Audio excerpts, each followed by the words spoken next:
오늘의 정치권 소식, 더불어민주당 전 법률위 부위원장인 현근택 변호사, 이준석 국민의힘 전 최고위원 두 분과 함께 이야기 나눠보겠습니다. 두 분 어서 오세요.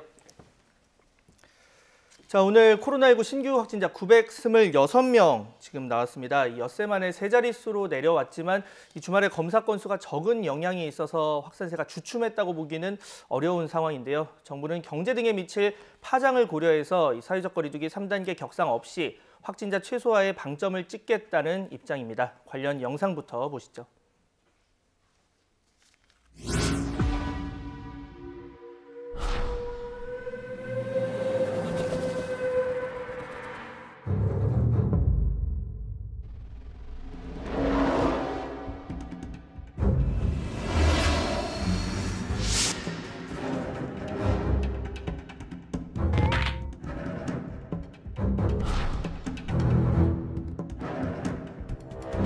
많은 분들이 3단계의 의미를 정확하게 인지하지 못하고 있다는 것입니다. 거리두기 단계 조정은 치밀하게 준비하되 마지막 카드가 되어야 합니다.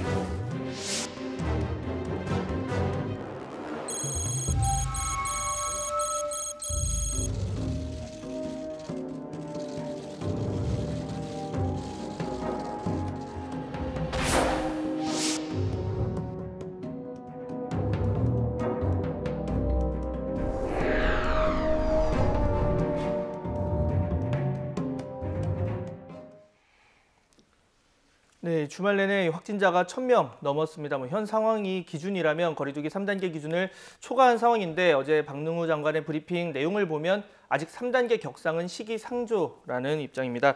먼저 이 현근택 위원장님께 여쭤볼 건데 물론 이 경제에 미칠 영향을 생각을 해야겠죠. 하지만 기준이란 걸 만들었고 그 기준에 충족을 한다면 이걸 지키지 않는 게 좀 고무줄잣대 아니냐 이런 비판도 나오거든요. 맞습니다. 그러니까 사실은 지금 기준이 근데 아마 800에서 1000명인 경우에 그렇죠. 아마 이제 3단계로 한다고 돼 있는데요. 또 예. 아마 정부 측 얘기를 들어보면 그다음에 이제 우리가 역학조사가 불가능하거나 아니면 이제 의료 체계로 감당 못할 정도 수준도 아마 보조적인 기준으로 얘기를 하는 것 같습니다. 그러니까 아직 그 정도 수준은 아니다. 라고 얘기하는 것 같고요. 아마 솔직하게는 이렇게 말을 하고 있지만 아마 이런 면이 더 큰 것 같습니다. 아마 지난주에는 좀 이동량이 그래도 많이 줄었다 그러더라고요. 당초에는 아마 2.5단계 됐을 때도 이동량이 한 5% 정도밖에 안 줄었는데 네. 지난 주말에는 얘기 들어보니까 한 3분의 1, 한 30% 정도 줄었다. 그러면 2.5단계의 이제 효과가 어찌 보면 이제 좀 나는 거 아니냐. 네. 이런 이제 고민이 있는 것 같고 아마 실제로 국민들의 어떤 피로감이 있거든요. 사실 그럼 3단계에 갔을 때 그만큼 그러면 어떤 이동량이 줄 것이냐 이런 고민을 안 할 수 없을 것 같아요. 아마 그런 실제적인 효과도 좀 고민하는 것 같습니다. 네, 방금 박능후 장관의 말을 빌리면 이 많은 국민이 3단계의 의미를 정확하게 인지하지 못한다. 이게 아마 그 파장을 좀 생각을 해야 된다 이런 의미일 텐데요. 자, 이준석 위원님, 지금 어쨌든 경제나 이런 데 미치는 영향을 생각하면 이동량도 줄었고 1000명에서 크게 늘지 않는 상황에서 좀 지켜봐야 한다 이런 목소리도 나옵니다. 어떻게 보십니까? 실제로 그러니까 처음에 방역에 대해 가지고 어느 정도까지 통제를 할 것이냐에 대해서 이견이 많았을 때 정부가 굉장히 자의적인 기준들을 많이 만들어냈어요. 예를 들어 PC방은 안 되고 카페는 되고 나중엔 카페는 안 되고 PC방은 되고 이렇게 막 바뀌었거든요.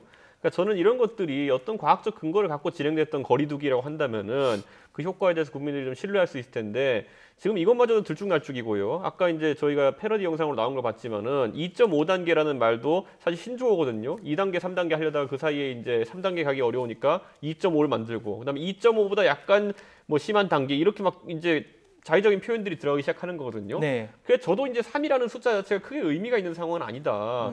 오히려 용어 자체로 쓴다 그러면은 경제활동의 전면 중지, 셧다운이라든지 이런 용어를 써야 되는 것이 아니냐라는 생각을 하고요.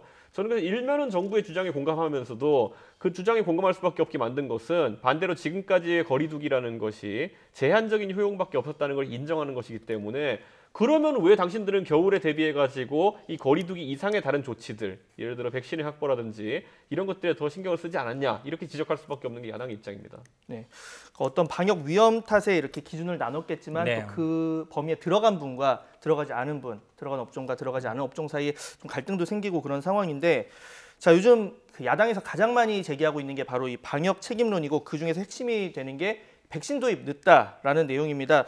자, 먼저 이 세계적인 접종 상황 관련해서 저희가 그래픽을 준비했는데요. 그래픽 보면서 설명을 드리겠습니다. 지금 백신 접종이 늦다 이런 얘기 나오는 이유가 영국은 12월 8일, 미국 12월 14일 캐나다, 사우디아라비아, 이스라엘까지 지금 접종이 시작됐고 일본과 우리나라는 내년 2월쯤 이제 예정이 돼 있습니다. 물론 옆에 보면 일일 확진자를 보자면 미국은 지금 19만 명, 영국 2만 7천 명 넘게 나오고 있고 반면에 우리나라는 한 1,000명 정도이기 때문에 단순 선상에서 보긴 어렵다라는 얘기도 나오는데 자 먼저 두 분 의견 차례로 들어보겠습니다. 현근택 변호사님 먼저. 일단 뭐 백신 도입에 대해서 좀 늦은 거 아니냐라는 얘기는 아마 저는 뭐 받을 수밖에 없는 것 같고요. 아마 정세균 총리가 얘기한 것처럼 아마 이게 7월부터 아마 백신 확보 전쟁이 도입된 것 같아요. 네. 지금 미국이라든지 영국 같은 경우에는 그 당시에도 굉장히 확진자가 폭증했고 그러다 보니까 아마 이제 먼저 돈을 내서 한 부분이 아닌데 아마 제가 보기에 이제 법률가 입장에서 가장 큰 고민은요. 뭐 일본도 비슷한 상황이었을 것 같은데 이제 제약업체들은 이게 면책을 요구하고 있거든요. 그렇죠. 예, 왜냐하면 우리가 만약에 해더라도 우린 책임 안 지겠다. 근데 이런 경우는 없어요. 대부분 왜냐하면 법적으로 당연히 약을 줬는데 문제가 나오면 치료를 배상을 받아야 되는 거거든요. 근데 일본도 보니까 이걸 어떻게 타협했냐 그러면 그래서 아마 일본도 지금 2월로 넘어간 것 같은데요. 일본도 보니까 아마 올림픽을 앞두고 있어서 최대한 앞당기는데 일단은 보상을 해주고 나중에 정부에서 배상해주는 방식을 택한 것 같습니다. 그리고 지금 백신이 물론 보통 다 아시겠지만 5년에서 10년 걸리거든요. 그러면 보통 근데 이게 1년 내에 되고 있어요. 그럼 왜 그걸 서두르지 않았냐 부분인데 저는 뭐 우리 단계가 지금 정도 물론 개인적으로는 백신이 완전한 해결책이냐 물론 뭐 아주 좋은 해결책이지만 백신이 나온다고 해서 이게 과연 코로나가 전부 없어질 것이냐 저는 그렇게 생각하지 않습니다. 그렇다 본다 그러면 지금 유럽 언론에서는 오히려 아시아 측에서는 오히려 백신을 안 맞고 있다. 그리고 유럽이 오히려 유럽인들의 실험용 쥐가 된 것 같다. 우리가 그러니까 유럽에서 먼저 테스트를 해보고 그다음에 안전성이 확인되면은 아시아 국가들이 많지 않겠냐 이렇게 보고 있거든요. 반대 시선을 보고 있는 거예요. 그래서 저는 오히려 안전성이 확인된 다음에 접종하는 것도 나쁘지 않다라고 보고 있습니다. 지금 하신 모든 말씀들은요. 국민들에게 설득력이 있으려면요. 백신은 우리가 진짜 한 1인당 한 2개씩 돌아갈 정도로까지 확보를 해놨다. 지금 캐나다 같은 경우는 500%가 넘게 준비했다는 거 아닙니까? 자기네들의 인구수에. 네. 그 정도 준비해 놓은 다음에 자 국민들에게 맞으라고 할까 말까 있어가지고 아직까지 안정성이 완벽하게 확인되지 않았으니까 저희는 갖고 있는데도 불구하고 확보한 물량이 있음에도 불구하고 좀 더 기다리겠다 했으면 국민들이 우리 정부가 우리 건강만을 생각해서 그렇게 얘기하고 있구나라고 생각할 텐데 지금 시점에서 민주당이 하는 얘기 보면은 우선 준비는 안 됐어요. 백신이 없다는 건 정세균 총리가 시인했어요. 왜냐하면 1,000만 명분이 있다고 했는데 처음에 4,400만 명분이라고 홍보를 했죠. 근데 나머지 보면은 나머지 물량 같은 경우에는 뭐 코백스라든지 이런 국제 단체에서 구호단체 성격의 것들에서 나눠주는 것이고 아니면은 그 아스트라제네카 1,000만 개 확보된 것 같은 경우에는 우리 국내에서도 아직까지 2월까지 공급된다는 확실한 확약 문서라든지 이런 것도 없는 상황이거든요. 네. 근데 구두로 회의하는 과정 중에 2월, 3월이면 되지 않을까 이런 얘기를 들었다 이런 얘기를 하는 것이고 화이자나 모더나 백신 같은 경우에는 국가에서 정확히 뭐라 그랬냐면은 연말에 빠르면 연말 아니 늦으면 1월쯤에 계약이 가능하지 않을까 싶은 거거든요. 저희가 방송에 가보면요, 그 백종원 씨가 코칭했던 돈가스 집에 보면 번호표를 100번까지 받아요. 그런데 지금 가가지고 정부가 1월 말에 계약한다고 해가지고 화이자나 모더나 백신 같은 것들 굳이 비유하자면 한 200번 정도 되는 번호표를 뽑아 드는 거거든요. 저는 그거는 확보했다고 말할 수도 없는 것이 확보가 된다고 얘기할 수 있는 것도 아닙니다. 그렇다면 결국에는 지금 임상적으로 아직까지 완벽하게 검증이 되지 않은 다른 나라에서도 접종하지 않고 있는 아스트라제네카라는 백신 자체를 2월까지 맞출 수 있지 모른다 정도가 우리 정도의 최대선인데 저는 이거는요 노력이 부족했다고 평가할 수밖에 없는 겁니다. 일단 지금 뭐 정부에서 선입금은 못했지만 강제력은 있는 계약이다라고 이제 화이자, 모더나와 이 계약을 얘기를 하고 있고 뭐 이달 내 아니면 다음 달 초까지 계약을 완료하겠다고는 입장을 발표를 하고 있는데 아니 선입금 저는 한 가지 말씀드리면 선입금도 안 되고 계약도 안 했는데 뭐가 모더나 화이자 백신이 들어오면 마치 이제 그게 굉장히 왜냐하면 뭐 모든 거 해결책처럼 생각하시는데 저는 그렇지 않다고 봐요. 지금 아마 개발하는 업체들이 수십 개 업체들입니다. 그리고 모더나 화이자가 좀 빠른 건 맞죠. 아스트라제네카가 지금 뭐 구호업체라 얘기하는데요. 어찌 보면 WHO에서 주도하는 거거든요. 그러니까 미국에서 임상 안 했는데 우리에서 할 수 있느냐? 사실 뭐 유럽은 또 급하니까 먼저 해줄 수도 있는 거예요. 그러니까 각국마다 상황이 다르다라고 보는 것이지 지금 모더나 화이자 뭐 백신을 확보 못했다고 해서 정부가 뭐 방역 책임 없다든가 아니면 그동안 뭐 손을 놓고 있었다 이렇게 얘기할 건 아니라고. 아스트라제네카가 구호업체라고 한 적은 없고요. 코백스 퍼실리티라고 해가지고 결국에는 국가가 공동으로 이제 백신을 공급받는 그 안에는 1,000만 명분 정도 여러 가지 백신이 들어갑니다. 그런데 거기에서 그 단체에서 우리가 순번을 받기에는 우리나라의 경제력이다 이런 것들이 선진국 블록으로 들어가기 때문에 우선순위 한참 떨어질 것이다 이런 얘기를 하는 겁니다. 네, 지금 뭐 백신 부작용 관찰 기간이 사실 현저히 이번에 짧았습니다. 그러다 보니까 좀 다른 나라 상황을 지켜보자는 의견이시고 또 반대로 확보부터 일단 먼저 하고 그런 것에 대한 판단을 국민에게 맡겨야 한다라는 두 의견이 지금 나온 상황인데요. 자, 이런 가운데 정치권에서도 지금 백신을 둘러싼 여야 공방이 이어지고 있습니다. 자, 여당은 언론에 이 백신과 관련된 보도를 좀 신중히 해달라 이렇게 부탁을 했고 야당은 정부가 정보를 투명하게 공개해야 한다고 주장했는데요. 관련 두 녹취 차례로 들어보시죠. 언론께 부탁을 좀 드리고자 합니다. 공정한 보도로 코로나 극복에 힘을 보태주시기를 간곡히 요청드립니다. 백신 접종 시기와 관련해서 일본은 이르면 3월, 한국은 빨라야 2, 3월 이라는 제목의 기사가 보도가 됐고 상당히 많은 국민들로부터 우려가 있었습니다. 단순히 실수가 아니라는 평가가 많습니다. 얼핏 보면 한국을 적대시하는 일본 극우 언론의 기사처럼 보이지만 우리 언론의 보도 내용입니다. 백신을 확보해서 접종할 수 있도록 해야 되는 일이라고 생각하는데 그래서 그 문제에 대해서 정보를 공개해야 됩니다. 정부가 갖고 있는 정보를 공개하지 않습니다. 아스트라제네카하고 계약했다는 것도 언제 도입한다는 날짜가 계약서에 없다는 겁니다. 말로만 서로 합의했다는 거거든요. 전반기에 보낸다고 했다는데. 네, 지금 정리를 해보면 김태년 원내대표는 언론에 대한 일부 불만을 표출했습니다. 지금 일본에 대해서는 이르면 3월, 그리고 우리는 빨라야 2월에서 3월. 같은 시기인데 좀 다른 뉘앙스로 지금 보도를 하고 있다. 이게 일부 의도가 있는 것 아니냐 이런 비판으로 해석이 되거든요. 그러니까 일본도 결국은 지금 2월 정도부터 예측하고 있어요. 2월부터 아마 의료진 먼저 하고 3월에 아마 고령자 하고 4월에 아마 기저질환 있는 사람들 해서 일반인들은 아마 5월, 6월 넘어갈 걸로 이제 예측하고 있거든요. 일본 언론이 그렇게 보도하고 있어서 저도 아마 우리나라도 그 정도 상황 가지 않겠냐. 기본적으로 의료진부터 가는 거고요. 2월이나 3월 정도 보고 있는데 근데 사실은 기존에 보면은 아마 다른 언론사에서 보면 일본은 굉장히 사전에 돈도 많이 내고 다 확보해 놨다. 그동안 뭐 하고 있었냐. 이게 주된 비판 기간이었거든요. 근데 일본도 저는 아마 우리랑 비슷할 거다. 그러니까 지금 이준석 최고처럼 확보했어도 안전성은 어느 정도 볼 거라고 보거든요. 저는 그 상황이 크게 다르지 않다고 봅니다. 근데 일본은 마치 잘하고 있고 일본은 문제가 없는데 우리나라는 굉장히 그동안 뭐 했냐라는 식으로 똑같이 시기적으로 결국은 야당이 계속 얘기했던 것도 언제 가능하냐였거든요. 언제 가능하냐. 지금 시기적으로는 비슷하다고 보는데 왜 그럼 보도는 다르게 나오고 있느냐 이런 비판은 당연히 할 수 있다고. 일본에서 맞고 있는 건 모더나 백신이고요. 화이자 모더나 백신이고 우리가 이제 2월부터 빨라야 2월부터 맞을 수 있다고 지금 정 총리가 확인해 준 거는 아스트라제네카 백신이고 아까 김기현 의원님이 시작하셨던 것처럼 그 아스트라제네카와 계약했다는 것들도 지금 보면 아까 말했듯이 계약서상에 확약된 날짜도 없고요. 그리고 그냥 구두로 그냥 얘기하다가 나온 날짜라는 것인데 이걸 가지고 1000만 명분을 확보했다라고 하는 것도 당연히 야당 입장에서는 문서 공개해라 아니면 자료를 공개해라라고 할 수 있는 거고 공개 안 하잖아요 지금. 제가 보기에요. 이 국제적인 그런 관계들이 단순히 이제 구두로 할 것 같지는 않아요. 문서상 아마 지금 나오는 보도에 의하면 이제 분기별 공급으로 돼 있으니까 아마 1, 2, 3월까지가 1분기거든요. 아마 1분기 이렇게 돼 있겠죠. 설마 이런 중요한 일을 하면서 구두상만 했겠습니까? 저는 아마 문서상으로 돼 있을 걸로 봅니다. 상반기래요 그게.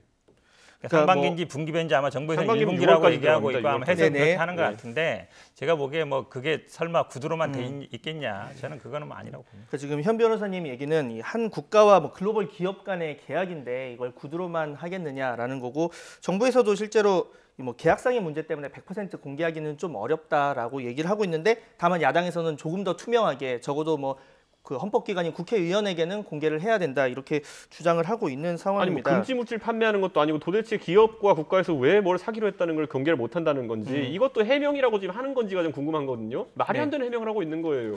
자 이준석 의원님 이거 여쭤볼게요. 일부에서는 야당에 대해서 얘기도 나옵니다. 그러니까 정부도 크게 할 말은 없지만 야당은 뭘 했느냐. 라는 얘기가 어떤 측면에서 나오냐면 백신 선구매하고 할 만한 예산 같은 것 그리고 어떤 그간의 이제 과정에서 가령 2009년에 보면 신종플루 당시에 많이 사놨고 남으니까 다음에 국정감사에서 비판을 많이 받았다고 해요. 그런 면에서 공문을 위축시켰다. 거기에 야당도 뭐 일정 책임이 있지 않느냐 이런 얘기 나오거든요. 2009년에 집권당은 저희 당이었기 때문에 저희가 이제 거기에 대해서 백신을 선구매했던 것, 과량 구매했던 건 잘한 일일 테고요. 그 당시 비판의 주체는 결국 지금의 여당이기 때문에 당시 야당이 결국에는 비판한 비판이 뭐 왜 그렇게 나오는지 잘 모르겠고요.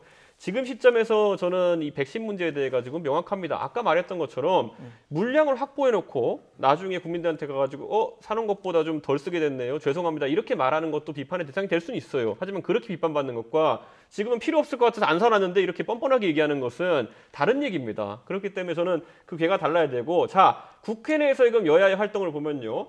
자, 신속 진단 키트 도입과 관련해 가지고 저희 국민의힘의 강기훈 의원님 같은 경우에는 보건복지위에서 간사로서 계속 지적했습니다.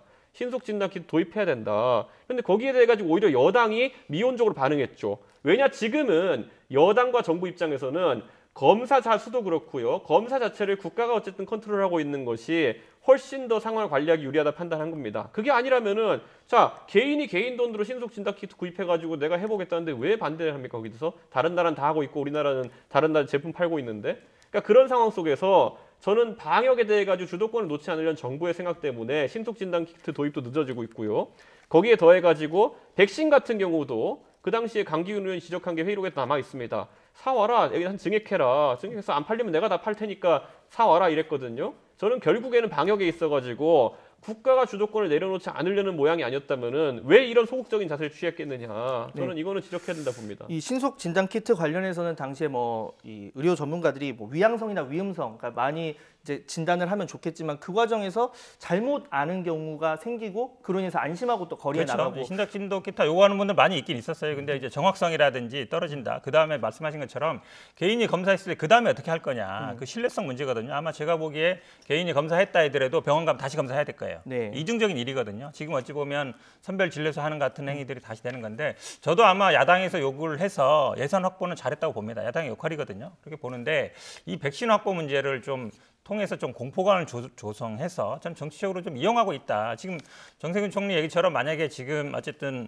아스트라제네카 말고 모더나나 화이자는 계약을 추진하고 있다는 거거든요. 그러니까 물론 좀 늦어질 수는 있지만 지금 예를 들어서 이걸 이용해서 그럼 그동안 뭐 뭘 했냐, 아무것도 안 했다, 아니면 정부에서 뭐 했냐, 이거를 어떤 정치적인 소재로 삼는 건 저는 적절하지 않다고 봅니다. 저는요, 그리고 위양성 문제나 이런 것들 지적하는 것도 과학적으로 의미가 없는 게, 우리나라에 그럼 음주운전 단속할 때 보면은 가서 먼저 후 불어가지고 검지기에 대거든요. 술 마셨냐 안 마셨냐. 그다음 검지기에 삥 나오면요, 그 다음에 가서 알코올 퍼센트를 재요. 자, 그러면 앞에 검지기에서 술 안 마셨다고 나오면 어떡하냐? 가서 찍어보면 되는 거예요. 그러니까 결국에는 그런 것들을 왜 그런데 경찰들이 처음부터 빨대 보려고 안 그러고 가가지고 검지기에 대라고 합니까? 네. 그 절차를 조금씩 필터링해가지고 피라미드 형식으로 만들기 위해 가지고 과학적으로 그렇게 하는 건데, 왜 신속 진단 키트 같은 경우에는 개인이 그걸 집에서 해본 다음에 문제 있다 그러네? 그럼 가가지고 좀 더 정밀한 검사를 받아야지. 이거 하는 걸 못하게 합니까? 이해가 안 갑니다. 그거는. 지금 어쨌든 누구든지 받을 수 있고요. 음주 측정 잘못 알고 계신데 처음에 측정한 것도 다 수치로 나옵니다. 아닙니다. 검지기입니다. 나와요. 처음에 측정한 것도 다 나옵니다. 아닙니다. 그건 확실합니다. 그거는. 예. 네, 알겠습니다. 자, 지금 뭐 이만큼 코로나19 상황이 심각하고 또 경제에 뭐 미치는 영향도 크다 보니까 관련해서 백신 도입 관련한 뭐 여야 의견도 많이 나뉘고 있는 상황입니다. 상황을 조금 더 지켜보도록 하겠고요. 자, 주제를 좀 바꿔보겠습니다. 이번엔 정치권 소식 관련해서 이 안철수 국민의당 대표가 내년 4월 서울시장 보궐선거에 출사표를 던졌습니다. 이 정권 심판론을 내세우면서 야권 단일 후보에 나설 뜻을 분명히 했는데요. 먼저 어제 있었던 기자회견 발언부터 들어보시죠. 지금은 대선을 고민할 때가 아니라 서울시장 선거 패배로 정권 교체가 불가능해지는 상황만은 제 몸을 던져서라도 막아야겠다는 생각을 했습니다. 내년 4월 보궐선거, 안철수가 이기는 선거가 아니라 전체 야당이 이기는 선거를 하겠습니다. 대한민국 서울의 시민 후보, 야권 단일 후보로 당당히 나서서 정권의 폭주를 멈추는 견인차 역할을 하겠습니다. 네, 이 같은 안 대표의 서울시장 출마 선언에 대해서 여야의 온도차도 상당한 상황입니다. 두 분 의견 차례로 들어볼 건데요. 먼저 민주당에서는 지금 좀 강하게 비판을 했습니다. 뭐 일부에서는 이런 비판이 뭐 초조함이나 긴장감의 일종이 발현된 것이다. 뭐 이런 해석도 있는데 어떻게 보십니까? 뭐 어쩔 수 없는 선택이라고 봐요. 지난번에 계속 뭐 서울시장 안 나온다고 했었거든요. 대선 나간다 그랬는데 일단 당세가 많이 줄어들었고요. 예전 지금 3석밖에 안 되지 않습니까? 그 다음에 뭐 그렇다고 해서 안철수 대표가 예전만큼 또 대선 지지율이 많이 나오는 것도 아니고. 네. 그러니까 결국은 이 국민의당이 과연 활로가 있겠느냐. 그러니까 안철수 대표가 서울시장 나가는 거 말고는 아마 선택 카드가 없다. 대부분의 아마 정치평론이나 뭐 언론에서 그렇게 봤던 것 같습니다. 안철수 대표 말고 지금 국민의당에서 뭘 할 수 있는 사람이 없거든요. 그렇게 본다 그러면 뭐 명분은 그동안 아마 뭐 만들지 못했는데 지금 명분은 아마 주변 지지자들, 뭐 당원들 이런 분들이 계속 나오라고 했다지만 아마 정치를 계속 해나가기는 어쩔 수 없는 선택. 저는 아마 마지막 선택이 되지 않을까 이런 생각하고 있습니다. 네, 유일한 선택지라는 얘기를 해주셨고, 자 이준석 의원님 지금 눈여겨볼 부분이 야권 단일 후보로 나서겠다 이 부분인데 사실 이게 어떻게 단일화를 할 수 있느냐 말은 쉽지만 이게 상당히 간단치 않은 문제거든요. 뭐 여러 가지 뭐 막판에 단일화를 하느냐 아니면 처음부터 입당을 하느냐 아니면 입당을 하지 않고 제3지대라는 그런 틀 안에서 경선을 하느냐 뭐 여러 선택지가 있고 이게 합의가 될까요? 저는 안철수 대표가 어쨌든 대권 주자로 분류되는 분이고 충분히 득표력은 있을 거다라는 생각을 갖고 있는데 결국엔 그 구도를 만드는 과정 중에서 두 가지가 항상 이제 의구심을 자아냅니다. 안철수 대표의 정치 행보들 보면은 네. 첫째로는 제3지대론을 지금까지 계속 강조하면서 오셨던 분이기 때문에 이번에 야권 단일 후보라는 표현을 썼기 때문에 양자 구도로 붙고 싶다는 건 본인의 의도입니다. 이제. 그런데 그걸 어떻게 만들 거냐에 대해 가지고 사실 지난 서울시장 선거 때도 2018년 지방선거 때도 단일화 시도하자는 얘기가 있었는데 그때 안철수 대표의 측의 태도를 보면 요약하면은 나로 단일화해 안 되면 안 돼 이런 거였거든요. 사실 근데 그런 구도화에서 단일화는 이루어지기 힘듭니다. 그렇기 때문에 거기에 있어 가지고 얼마나 지난번과 다른 모습을 보여줄 수 있을 거냐가 첫 번째고요. 두 번째로는 안철수 대표가 결국 보수 세력에게 러브콜을 보내려고 그러면은 본인의 확장력이 어떻다라는 걸 증명을 해줘야 돼 실증적으로. 예를 들어서 내가 후보로 나가야지만 국민의힘 후보는 나올 수가 없는 5%가 더 있다, 10%가 더 있다 이런 것이 입증이 돼야 되는 거거든요. 경쟁력을 입증해야 된다. 그렇죠. 확장력밖에 없습니다. 지금 본인이 어필할 방법은. 그런데 지난번에 김문수, 안철수 두 분의 이제 야권 후보가 나가가지고 치렀던 서울시장 선거를 보면은 그때 두 분의 표를 합쳐가지고 40% 중반대밖에 나오지 않았거든요. 만약에 안철수 대표가 항상 주장하는 그런 중간지대라는 것을 많이 본인이 확보하고 있다고 한다면은 적어도 두 분의 표 합산했을 때 55% 이상 나왔어야 되는 것이거든요. 예를 들어 10%만 들고 있다 하더라도. 지금 상황에서 지금까지 입증된 지표만으로는 안철수 대표의 확장성이 아주 크진 않다. 그래서 그걸 증명하기 위해서 앞으로 좀 고민을 해야 될 것이 아닌가 이런 생각을 합니다. 네. 자 오늘 뭐 아침에도 또 관련 얘기를 안철수 이제 대표가 얘기를 했는데 다음 서울시 집행부는 범야권 연립지방정부가 돼야 된다. 이걸 가지고 이제 입당 생각은 없는 것 아니냐 뭐 여러 해석이 나오고 있는 상황입니다. 그런데 이준석 의원님께 하나 더 여쭤보면요. 지금 당내에서 좀 온도차가 있어요. 그 공관위원장인 정진석 의원 같은 경우는 좀 환영한다 이런 입장을 밝혔고 반대로 김종인 위원장 같은 경우는 뭐 여러 후보 가운데 한 명이다. 별로 반응할 필요도 없다. 이런 얘기를 하고 있거든요. 어떤 의미에서 이런 해석 차이가 나오는 겁니까? 아까 말했던 것처럼 안철수라는 개인이 어쨌든 대선 주자급으로 분류되는 분이기 때문에 그분이 당으로 들어온다는 거는 어떻게든 환영입니다. 하지만 들어오는 과정 중에서 어떤 요구사항이 있을지 또는 어떤 구도를 만들고 싶어 할지 예전에 보면요. 새정치민주연합이라는 그때 당이 형성될 때를 보면요. 진짜 당도 안 차리고 창당준비위원회 상태로 있던 새정치연합이라는 그런 어떤 정체와 민주당이 이제 합당을 하자 그러면서 1대1의 지분을 요구해가지고 민주당이 그 당시 당직이 전부 다 공동이었어요. 예, 안철수 쪽 하나 그리고 그 당시에 원래 민주당 쪽 하나 이렇게 이제 구성을 했었거든요. 저는 이제 또다시 그런 구도를 바라고 안철수 대표가 만약에 접근을 시도한다고 하면은 당내에 상당히 불만이 많을 겁니다. 왜냐? 과거의 안철수와 지금의 안철수는 다르다는 것을 당내에서 인식이 그렇게 많고 과연 안철수 대표 개인이 동일한 인식을 하고 있을지 모르겠으나 세간의 인식도 좀 비슷하다 봅니다. 과거의 안철수 대표의 세와 지금의 세는 다른데 만약 과거에 했던 모양새대로 또 협상을 하려고 한다면은 뭐지? 이런 생각을 약간 할 겁니다. 과거와 지금의 상황 차이를 좀 인지를 할 필요가 있다라는 얘기를 해주셨고 자, 민주당 상황 보겠습니다. 현근택 네. 변호사님. 지금 우상호 의원은 뭐 적극적으로 인터뷰도 네네. 하고 뭐 언론에 인터뷰하면서 공식적으로 출마 선언도 하고 관련해서 시동을 걸었습니다, 이미. 그런데 다른 분들은 뭐 하마평은 많이 나오는데 야권에 비해서 공식적으로 나가겠다라고 하시는 분들은 적은 것 같아요. 뭐 아무래도 조심스러운 입장인 것 같은데. 그렇죠. 일단 박영선 일단 현직 장관이고요. 장관이 일단 나와야 이제 출마가 가능하고 아마 이제 룰 관련해서도 얘기가 있었어요. 그러니까 여성 가산점 문제라든지 아니면 현역 의원 나왔을 때 뭐 약간 감점 주는 문제 이런 게 있었고요. 그런 부분이 아마 박주민 의원도 좀 고민이 될 것 같고 최근에 이제 추미애 지금 장관도 고민 중인 것 같은데요. 네. 근데 어쨌든 두 장관인 경우에는 일단 뭐 장관이 있는 상태에서 못 나오는 거거든요. 그렇죠. 그러니까 그 부분이 가장 클 것 같고 박주민 의원도 아마 지금 중대재해기업처벌법 이 부분에 아마 좀 집중하는 것 같습니다. 네. 이런 부분이 아마 좀 뭐 법 개정이 되거나 이런 제정이 되거나 이런 부분을 고민할 것 같고 아마 근데 선거라는 거는 상대방도 중요하거든요. 그러니까 결국은 아마 근데 안철수 대표 지금 이제 출마 선언을 했으니까 후보 등록 안 했지만 후보나 아니면 이제 야권에서 누가 되느냐도 되게 중요해요. 근데 지금 아마 룰이라든지 아니면 단일화가 되게 늦어질 가능성이 있거든요. 후보 확정이. 왜냐하면 안철수 대표 입장에 들어갈 리가 절대 없죠. 그럼 일단 이쪽에서 나오는 사람들이 후보를 정해야 되는데 이 사람들 고민할 거잖아요. 내가 여기서 당 후보가 되는데 나중에 또 해야 돼? 그럼 내가 왜 해? 이럴 수 있거든요. 그럼 아마 우리 여당 입장에서도 야당이 늦어지는 만큼 늦어질 수가 있을 것 같습니다. 네. 자, 이번엔 주제를 또 넘어가서 이 장관 후보자에 대한 청문회 관련 이야기를 해보겠습니다. 먼저 녹취부터 들어볼 텐데요. 자, 지금 이 가장 송곳 검증을 지금 예고하고 있는 게 바로 변창흠 국토부 장관 후보자입니다. 과거 SH 사장 시절 이 변창흠 후보자의 발언이 지금 논란이 되고 있는데 이 구의역 스크린도어 참사를 둘러싼 발언이 공개되면서 야권에서 비판이 쏟아지고 있습니다. 먼저 관련 발언부터 들어보시죠. 문재인 정부가 표방했다는 사람이 먼저다가 아닌 사람이 나중이었다.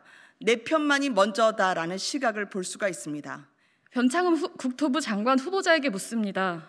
김군의 죽음이 정말로 그저 위탁업체의 직원이 실수로 죽은 것입니까? 정말 김군이 조금만 신경 썼었으면 아무 일도 없는 것처럼 될 수 있었습니까? 정말로 그렇게 말할 수 있습니까? 부끄럽지도 않습니까?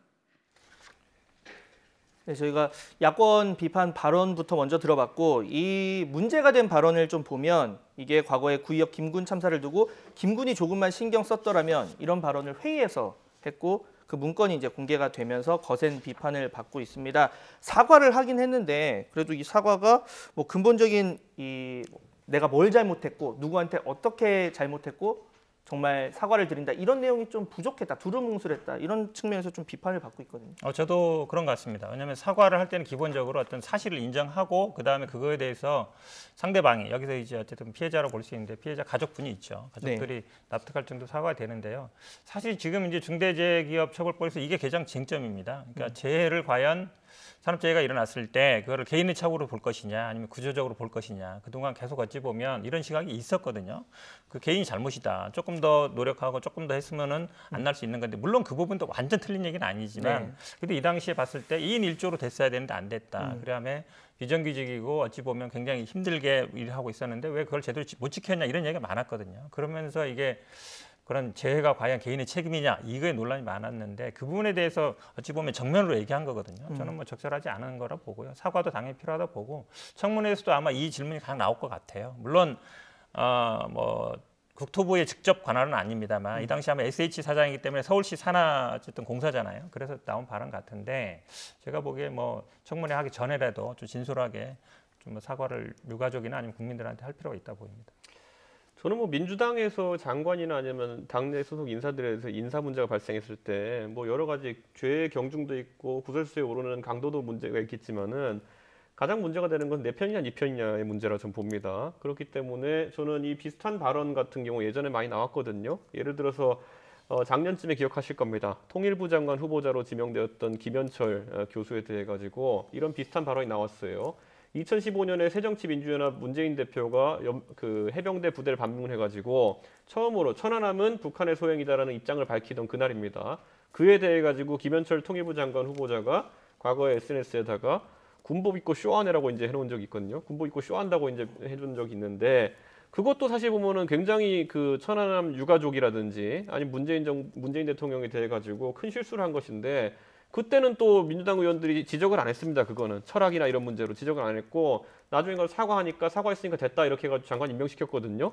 저는 변창흠 후보자 같은 경우에도 이걸 뭐 구설로 삼기보다는 네 편이냐 내 편이 내 편이면은 그냥 사과하면 괜찮다고 할 겁니다. 예, 그리고 저는 변창흠 후보자가 이제 22일부터 청문회가 진행되고 23일이 변창흠 후보자 이제 청문회인데 23일은 오후 2시에 그 아주 중요한 그 재판 판결이 있습니다.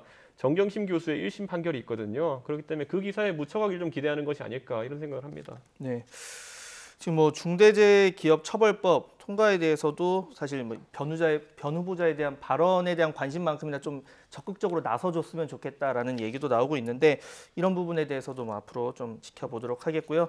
자, 다음으로 대통령 뭐 지지율 이 전주보다는 조금 반등했지만 이 상황이 뭐 그렇게 좋지는 않은 상황입니다. 이 부정평가 가운데 가장 높은 원인이 바로 이 부동산 민심인데 변 후보자 이 부동산 민심 관련해서 좀 기대감도 나오고 있고 반면에 지금까지의 이 뭐 SH공사 사장 시절에 했던 뭐 행동으로 봐서는 큰 기대를 하기 어렵다라는 의견도 있습니다. 이 부분 좀 어떻게 보십니까? 저는 근데 이 변창흠 후보자 관련해서 비판하는 영역 중에 일부 언론이 비판하는 것 중에요. 공공임대주택을 늘리는 게 무슨 정책이냐 이렇게 얘기하는 건 굉장히 잘못됐다고 봐요. 어찌 보면 사실은 뭐 임대주택에 대해서 썩 그렇게 좋게 생각하지 않는 부분도 분명히 있습니다. 같은 네. 단지 안에 들어와도 별도로 따돌림 당하고 그다음에 주변에 들어오는 것도 싫어하고요. 그런 정서가 있는데 정치인이라는 건 그런 거에 편성하면 안 되거든요. 근데 언론도 마찬가지고.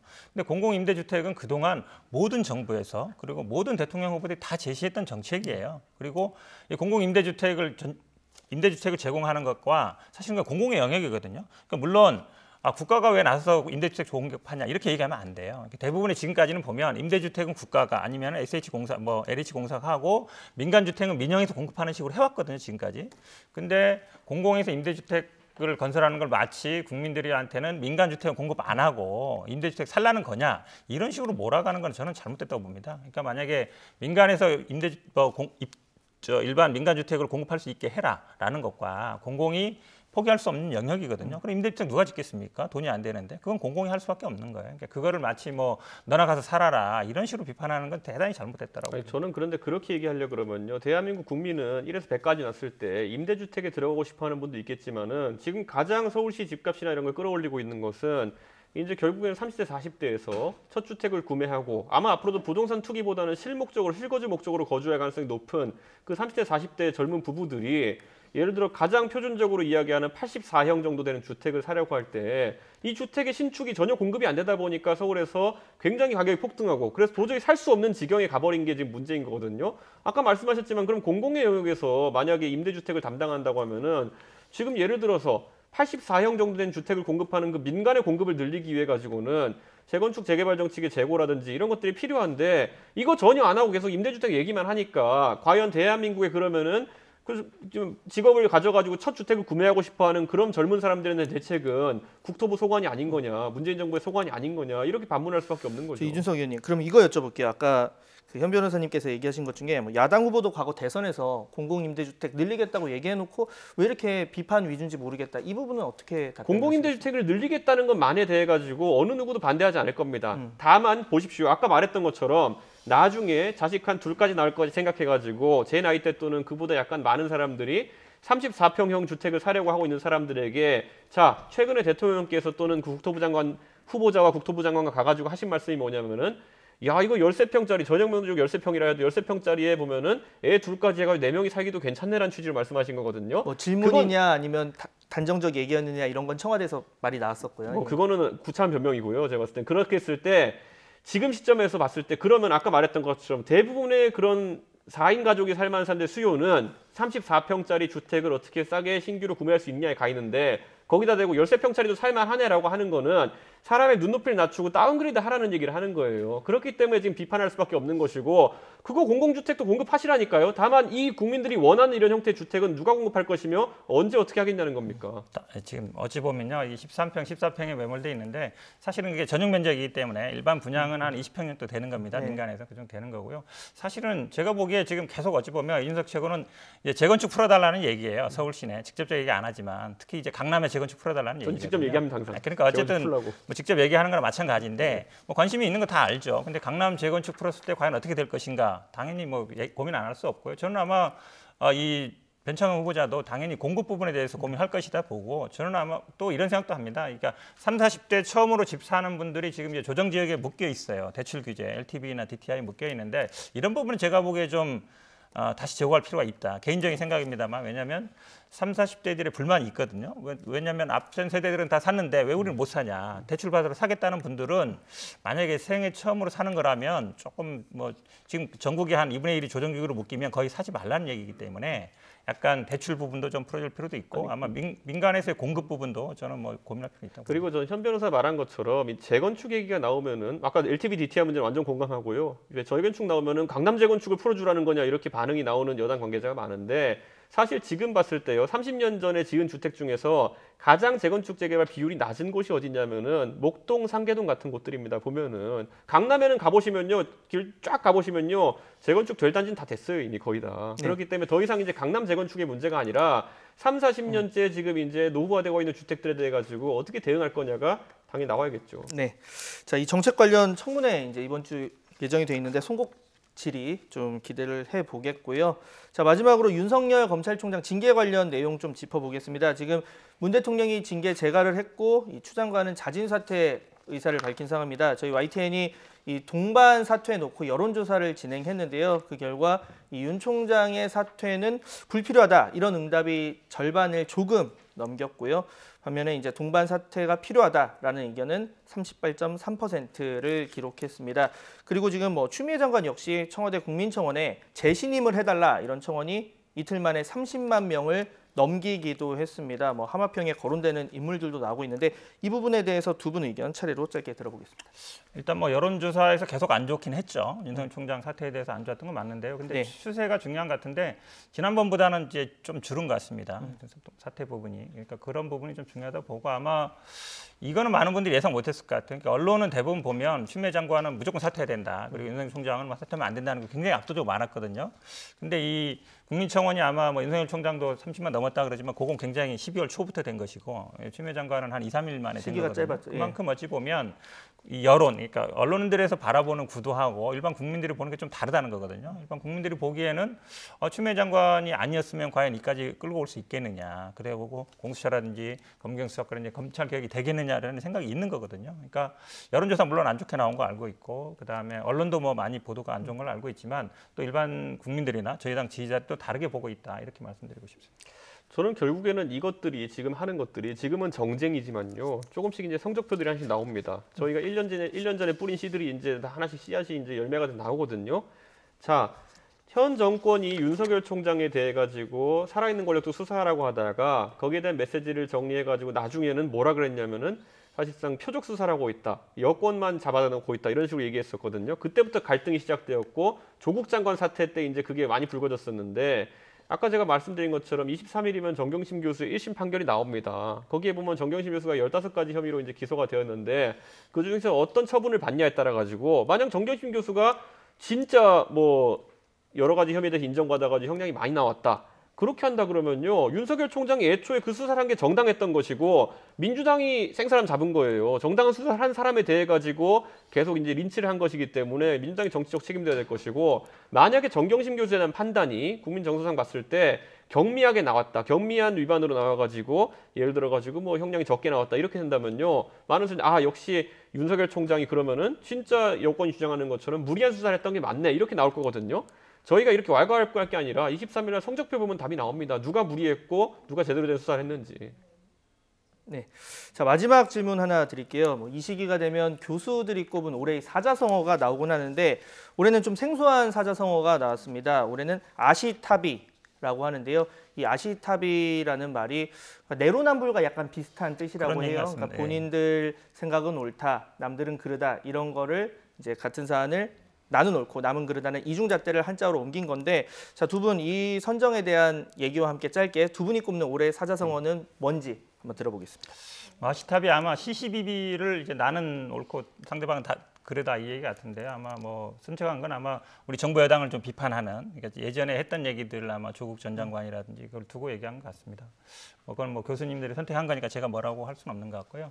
저는 근데 개인적으로는 약간 진퇴양난 상황인 것 같아요. 그러니까 지금 이제 코로나 전과 후가 굉장히 다른데 저도 요즘 이 책 읽는 게 이제 뭐 그런 책들을 읽고 있는데 사실은 잘 안 보여요. 어떻게 해야 되는지. 왜냐하면 이게 과연 코로나가 끝난 다음에도 그냥 없어질 것인지 아니면 코로나 만약에 되면 예전에 우리가 뭐 감기처럼 한 번씩 그냥 지나고 말 것인지 꼭 그럴 것 같지 않거든요. 최근에 아마 뭐 이런 바이러스 학자라든지 전염병 학자들 얘기 보면 이건 어쨌든 인류 역사상 계속 되는 거다라고 생각된다 그러면 과연 코로나 이후의 경제라든지 아니면 정치라든지 모든 저 개인적으로도 제 삶도 과연 어떻게 바꿔야 되는지 굉장히 이제 고민하고 있는데 큰 답은 없는 것 같습니다.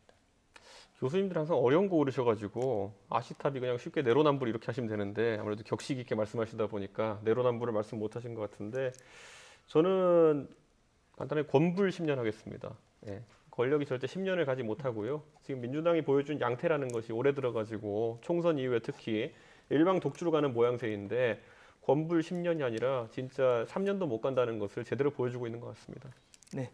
자, 두 분 오늘 말씀 여기까지 듣겠습니다. 지금까지 더불어민주당 전 법률위 부위원장인 현근택 변호사 그리고 국민의힘 이준석 국민의힘 전 최고위원 두 분과 함께 전국 관련 이야기 나눠봤습니다. 두 분 수고하셨습니다.